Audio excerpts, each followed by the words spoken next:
शुक्लां ब्रह्मविचारसारपरमामाद्यां जगद्व्यापिनीं वीणापुस्तकधारिणीमभयदां जाड्यान्धकारापहां हस्ते स्फाटिकमालिकां विदधतीं पद्मासने संस्थितां वन्दे तां परमेश्वरीं भगवतीं बुद्धिप्रदां शारदां। श्री महागणाधिपतये नमः। श्री महासरस्वत्यै नमः। श्री गुरुभ्यो नमः। మన సంప్రదాయ జ్యోతిష్ శాస్త్రంలో ఋషులు ఆయా గ్రహముల యొక్క కారకత్వాలను అంటే వాళ్ళు ఇచ్చేటువంటి ఫలితాలను ఆధారంగా చేసుకొని రెండు రకాలుగా గ్రహాలను విభజించినారు.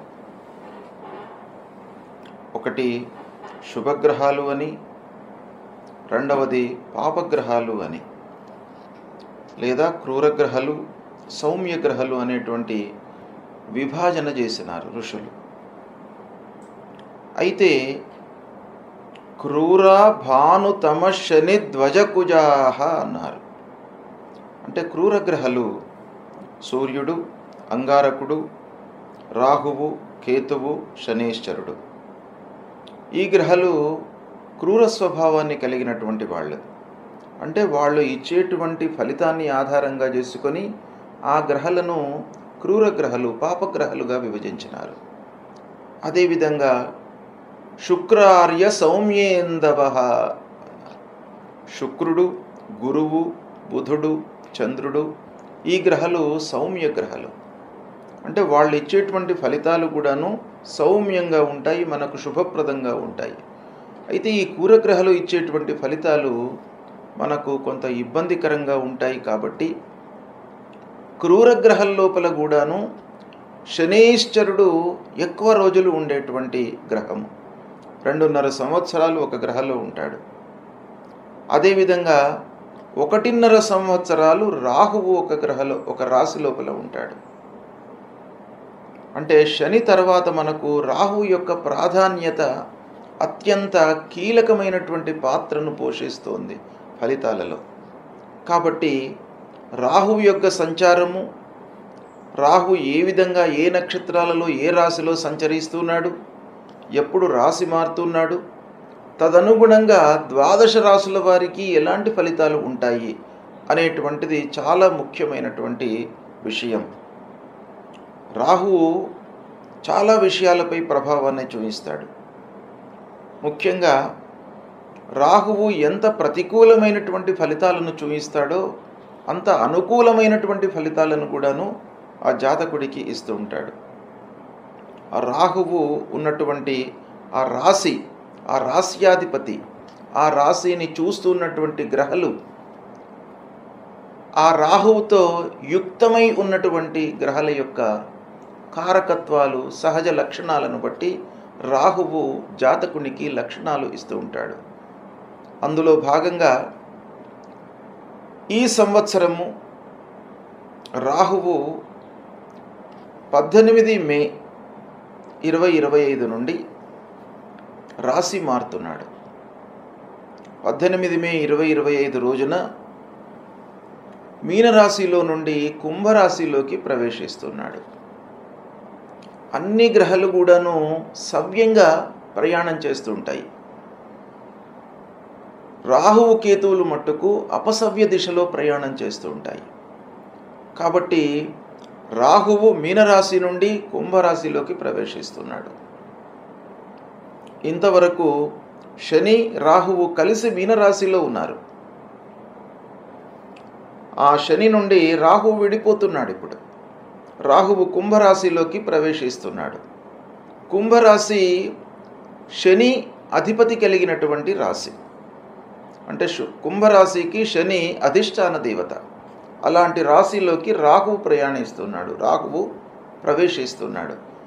కనుక మనకు శాస్త్రం ఏం చెప్తుంది అనంటే, ప్రత్యేకంగా రాశ్యాధిపతులు 7 గ్రహాలకే చెప్పబడి ఉన్నాయి.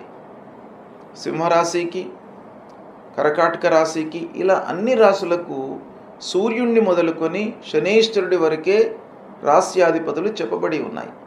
అయితే రాహు కేతువులకు ప్రత్యేకంగా ఈ రాశి అధిష్టాన దేవత రాహు అవుతాడు. ఈ రాశి ఉచ్చస్థానము, నీచస్థానము అనేటువంటి విషయాలు ఇదమిద్దంగా చెప్పలేవు. కానీ రాహువుకు అత్యంత ప్రాధాన్యత కలిగేటువంటి విషయం ఏంటంటే, సూర్య భగవానుడికి ఒకటే రాశి ఉంది ఆధిపత్యం. కానీ రాహు విషయానికి వచ్చినట్టయితే ఏ రాశిలో ఉంటాడో ఆ రాశికి చెందినటువంటి అధిష్టాన దేవత, ఆ రాశిని చూస్తున్నటువంటి గ్రహాలు, ఆ రాశిలో ఉన్నటువంటి గ్రహాలతో యుక్తమై ఉన్నటువంటి గ్రహాలు, అన్ని గ్రహాల యొక్క ఫలితము ఎఫెక్టు రాహు మనకు ఇస్తూ ఉంటాడు. కాబట్టి అన్ని గ్రహాల కంటే కూడాను మంచి ఫలితాన్ని, అదేవిధంగా చెడు ఫలితాన్ని రాహువు కేతువులు ఎక్కువ మోతాదులో ఇస్తారు. కనుక రాహుకేతువుల యొక్క సంచారము మనకు ఎలా ఉంది అనేటువంటిది చాలా ప్రాధాన్యతను సంతరించుకున్నటువంటి విషయం.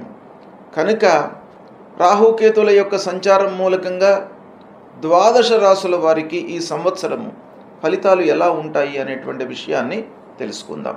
సింహరాశి వారికి ఈ సంవత్సరము రాహువు సంచారం మూలకంగా ఎలాంటి ఫలితాలు ఉండబోతున్నాయో విశ్లేషించి తెలుసుకుందాం. ఈ సంవత్సరము రాహువు మరియు కేతువు రాశి మారుతున్నారు. రాహువు మీనరాశి నుండి కుంభరాశిలోకి ప్రవేశిస్తున్నాడు. ఇదే సమయంలో కేతువు కన్యా రాశి నుంచి సింహరాశిలోకి ప్రవేశిస్తున్నాడు. 18 మే 2025 నుండి 5 డిసెంబర్ 2026 వరకు కుంభరాశిలోకి ప్రవేశించి 1.5 సంవత్సరాలు కుంభరాశిలో ఉంటున్నాడు. అయితే సింహరాశి జాతకులకు రాహువు కేతువులు ఈ విధంగా కుంభము సింహరాశులలో సంచారం అనేటువంటిది ఎలాంటి ఫలితాలను ఇవ్వబోతుంది అనేటువంటిది మనకు ముఖ్యమైనటువంటి అంశం. ఎందుకంటే ఫలిత భాగం లోపల గురు శనేశ్వరులకు ఎంతటి ప్రాధాన్యత ఉన్నదో రాహు కేతువులకు కూడాను అంతే ప్రాధాన్యత ఉన్నది.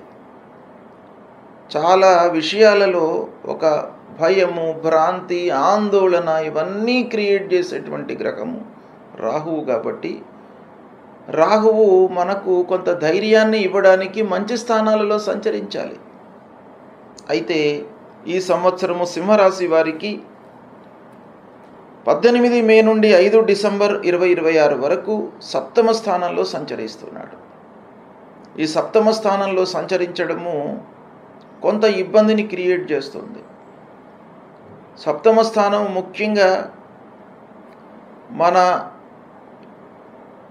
జీవితం పైన, డైలీ లైఫ్ పైన ప్రభావాన్ని చూపించేటువంటి స్థానం.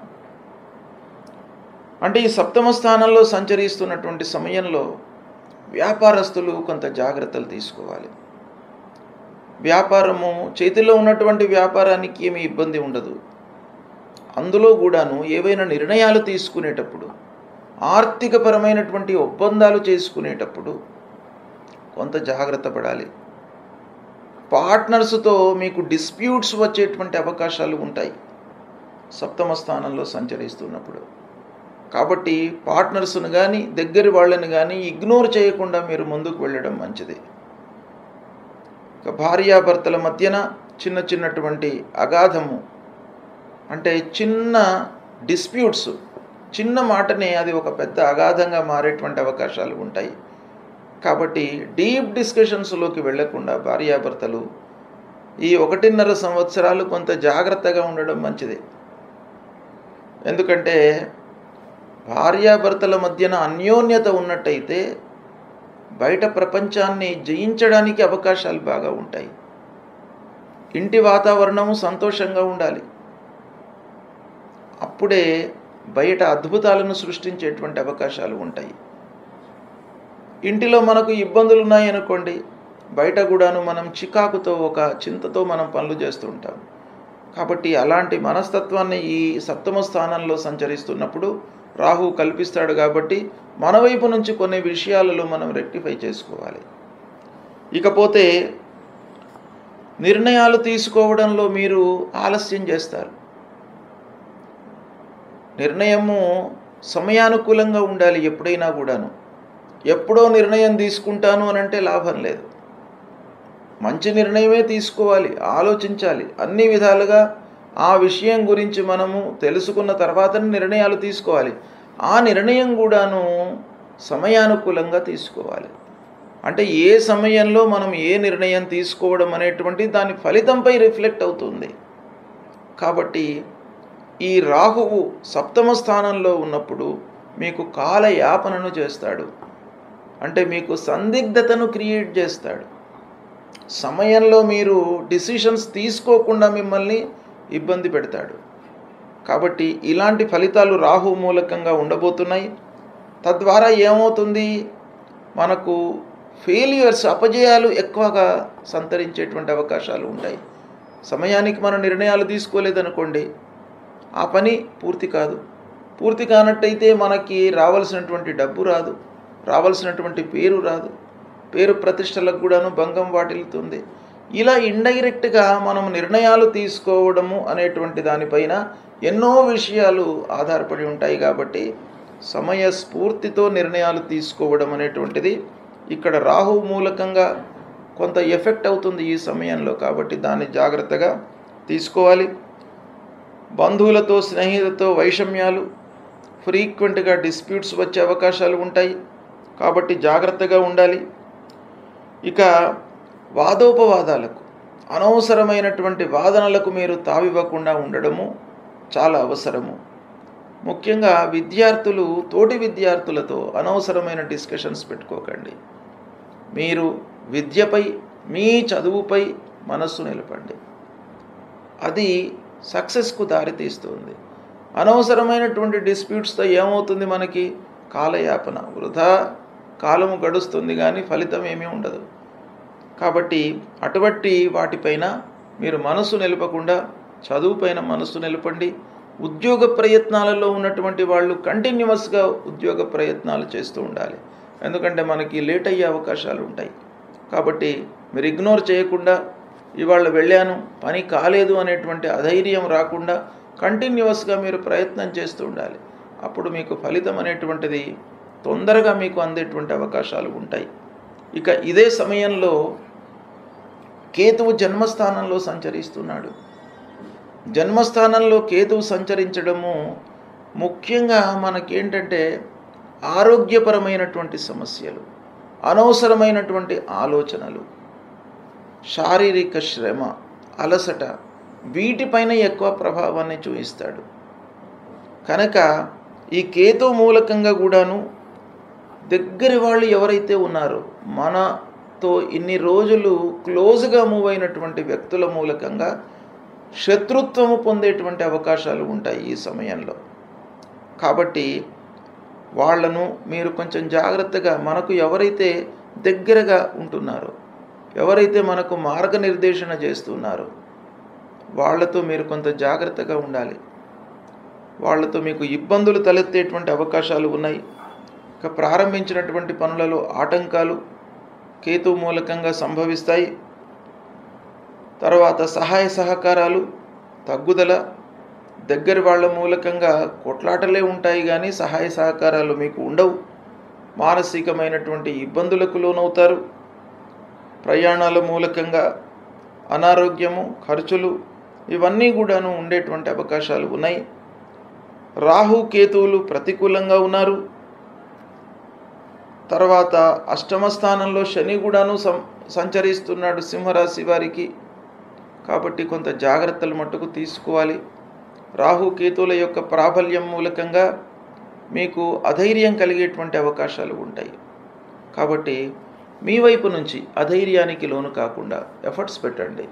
తప్పకుండా మీకు కలిసి వస్తుంది.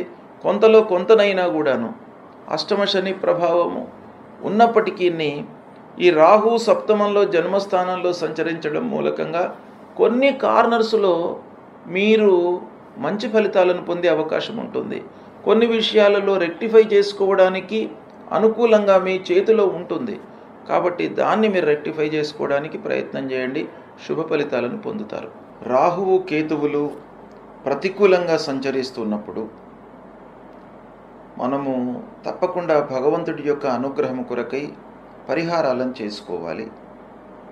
పరిహారాలను చేసుకుంటూనే మన చేతిలో ఉన్నటువంటి కర్తవ్యాలను, అంటే మనము ఏ విధంగా రెక్టిఫై చేసుకోగలము అనేటువంటి విషయం పైన కూడాను మనస్సు నిలపాలి. అంటే రాహువు కొన్ని ప్రతిబంధకమైనటువంటి ఫలితాలను ఇస్తుంటాడు, మనస్సును చంచలంగా ఉంచుతాడు. కాబట్టి మనస్సును కట్టడి చేసుకోవడానికి ఒక ధ్యానం లాంటిది, ఒక యోగా ఇలాంటివి చేసుకోవడం మూలకంగా మనము శారీరకంగా కొన్ని పరిహారాలను, వాటిని కంట్రోల్ చేసుకోవడానికి అవకాశాలు ఉంటాయి. ఇక రెండవది, భగవంతుడి అనుగ్రహం కొరకై కొన్ని పరిహారాలు. మొట్టమొదలు ఏం చేయాలి? రాహువు ప్రతికూలంగా ఉన్నప్పుడు, ప్రతికూలము అనంటే జన్మస్థానంలో సంచరిస్తున్నప్పుడు, ద్వితీయ స్థానంలో సంచరిస్తున్నప్పుడు, చతుర్థం అర్ధాష్టమ స్థానంలో సంచరిస్తున్నప్పుడు, పంచమ స్థానంలో సంచరిస్తున్నప్పుడు, సప్తమ స్థానంలో సంచరిస్తున్నప్పుడు, అష్టమ స్థానంలో సంచరిస్తున్నప్పుడు, నవమ స్థానంలో సంచరిస్తున్నప్పుడు, దశమ స్థానంలో సంచరిస్తున్నప్పుడు, ద్వాదశంలో సంచరిస్తున్నప్పుడు, అంటే ప్రతికూలమైనటువంటి స్థానాలే రాహువుకు ఎక్కువగా ఉన్నాయి. 3, 6, 11 ఈ 3 స్థానాలే రాహువుకు శుభాన్ని కలిగించేటువంటి స్థానాలు. అయితే రాహుకేతువులకు ప్రత్యేకమైనటువంటి స్థితులు ఉన్నాయి. వాళ్ళు ఏ రాశిలో ఉన్నారో ఆ రాశ్యాధిపతి యొక్క అనుకూలత ఎలా ఉంది అనేటువంటిది కూడాను మనం లెక్కలోకి తీసుకుంటాం. కాబట్టి ఇన్ని స్థానాలు ప్రతికూలంగా ఉన్నాయి అనేటువంటి భయం మనకు లేకుండా మనము ఈ రాహు మూలకంగా ముఖ్యంగా జపం, రాహువుకు మనకు శాస్త్రంలో చెప్పబడినటువంటిది అర్ధకాయం మహావీర్యం చంద్రాదిత్య విమర్దనం సింహికా గర్భసంభూతం తం రాహుం ప్రణమామ్యహం అనేటువంటి మూలమంత్రాన్ని ప్రతినిత్యం కూడాను చదువుకోండి. జప సంఖ్య ఈ రాహువుకు 18,000 సార్లు శాస్త్రంలో చెప్పబడి ఉంది. 18,000 సార్లు మీరు జపించినట్టయితే రాహువు అనుకూలించి రాహు మూలకంగా కలిగేటువంటి దుష్ప్రభావము దూరమవుతుంది. అయితే 18 సార్లు మీరు చేయడం అనేటువంటిది ఒక రోజులో అయ్యే వ్యవహారం కాదు కనుక మీరు స్వయంగా చేసుకోవడం చాలా ఉత్తమము. మీరు చేసుకోలేని పక్షంలో వేరే వాళ్లను నియోగించి మీరు చేయించడము మంచిది. ప్రథమంగా మీరు చేసుకోవడమే మంచిది. కాబట్టి మీరు ప్రతినిత్యం కూడాను ఒక 18 సార్లు రాహు మూలమంత్రాన్ని జపించండి.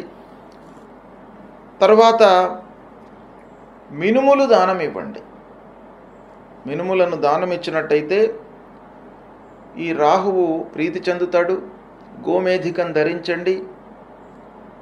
రాహువుకు అధిష్టాన దేవత దుర్గామాత, దుర్గామాతను పూజించండి. దుర్గా దేవాలయానికి వెళ్ళండి. మహాకాళి, మహాసరస్వతి, మహాస్వరూపిణి అయినటువంటి ఆ అమ్మవారిని పూజించండి. దుర్గామాతను పూజించడం మూలకంగా మీకు భయభ్రాంతులు లేకుండా అమ్మవారు మిమ్మల్ని కాపాడతారు. కాబట్టి రాహు ప్రీత్యర్థమై దుర్గాదేవిని తప్పకుండా పూజించండి. అమ్మవారి యొక్క అనుగ్రహాన్ని పొందండి. ఈ విధంగా మీరు రాహు కొరకై చేయండి. ఇక కేతువు విషయం ఆలోచించినట్టయితే కేతువుకు కూడాను ఇవే స్థానాలు ప్రతికూలమని శాస్త్రం చెప్పింది. 3, 6, 11 స్థానాలు అనుకూలం. అనుకూలంగా ఉన్నప్పుడు మీరు చేయవలసినటువంటి అవసరం లేదు. ప్రతికూల స్థానాలలో సంచరిస్తున్నప్పుడు మట్టుకు తప్పకుండా మీరు పరిహారాలు చేసుకోవడం మంచిది. కేతు ప్రీత్యర్థమై పలాశ పుష్ప సంకాశం తారకా గ్రహమస్తకం రౌద్రం రుద్రాత్మకం ఘోరం తం కేతుం ప్రణమామ్యహం అనేటువంటి మూలమంత్రాన్ని 7,000 సార్లు జపించాలి. 7,000 సార్లు అనంటే మీకు ఒకరోజు 2 రోజులలో అయ్యేది కాదు. మీకు దైనందిక కార్యక్రమాలు ఉంటాయి. ఉద్యోగరీత్యా మీరు పనులలో నిమగ్నమై ఉంటారు. వ్యాపారస్తులు వ్యాపారంలో నిమగ్నమై ఉంటారు. వివిధ పనులలో మనము నిమగ్నమై ఉంటాం. కాబట్టి ఈ 7,000 సార్లు ఒకసారి చేయడం మనకు సాధ్యం కాదు కనుక ప్రతినిత్యం కూడాను మనం స్మరిస్తూ ఉండాలి, కీర్తిస్తూ ఉండాలి. కనీసం 7 సార్లు మీరు ప్రతినిత్యం కూడాను ఆ కేతు భగవానునికి ఈ శ్లోకాన్ని మీరు జపించండి. తర్వాత గణపతి కేతువుకు అధిష్టాన దేవత కాబట్టి గణపతిని పూజించండి, గణపతి దేవాలయానికి వెళ్ళండి. మీకు ఆటంకాలు రాకుండా ఆ గణపతి మిమ్మల్ని కాపాడుతాడు. ఉండ్రాళ్ళు నైవేద్యం పెట్టండి. ఉండ్రాళ్ళను మీరు ఆ నైవేద్యాన్ని మీరు ప్రసాదంగా తీసుకొని సేవించండి. అప్పుడు ఆ గణపతి యొక్క అనుగ్రహం లభిస్తుంది. తర్వాత కేతువుకు ఉలువలు దానం ఇవ్వండి. తర్వాత వైడూర్యం అనేటువంటిది ఉంటుంది, ఆ వైడూర్యాన్ని ధరించండి. ఇవి చేసినట్టయితే రాహుకేతువుల మూలకంగా మనకు ప్రతికూలమైనటువంటి స్థానాలలో సంచరిస్తున్నటువంటి దుష్ప్రభావము దూరం అవుతుంది. కనుక పరిహారాలు తప్పకుండా చేసుకోండి, దైవభక్తి పెంచుకోండి. ఆ దైవాన్ని, అమ్మవారిని, గణపతిని ప్రతినిత్యం కూడాను మీరు స్మరించండి, కీర్తించండి, స్తోత్ర పారాయణాలు చేయండి. తద్వారా రాహుకేతువులకు సంబంధించినటువంటి దుష్ప్రభావం దూరం అవుతుంది.